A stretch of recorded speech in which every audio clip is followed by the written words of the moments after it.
انا دلوقتي في بورسعيد وهنركب المعديه علشان نروح بور فؤاد الناحيه التانية. ما روحتش اتفسحت فيها قبل كده، فكنت متحمسه المره دي بصراحه. المهم ان انا كتبت خطه كده انا عايزه اعمل ايه في بور فؤاد. واهم حاجه ان انا كنت عايزه اروح البيوت الفرنسيه اللي هناك عشان بشوفها في الصور ومعجبه بيها قوي. ووصلت لمدينه بور فؤاد، طبعا هي اتسمت كده نسبه للملك فؤاد الاول سنه 1920.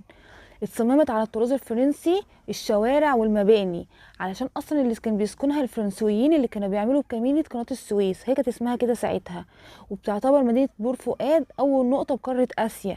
تمام، لكن هي جغرافيا في محافظة بورسعيد عادي، بس بتقع في الضفة الشرقية لقناة السويس. طبعا انا خريجة اداب تاريخ، فانا بحب احكي تاريخ البلد اللي انا بروح. طبعا مش عايزة اقول لكم هي المدينة هادية ازاي، وهي شبيهة قوي المدن الفرنسية الراقية. هم كانوا بانيينها افتكروا ان هم يعني هيفضلوا مستولين عليها، بس ده ما حصلش.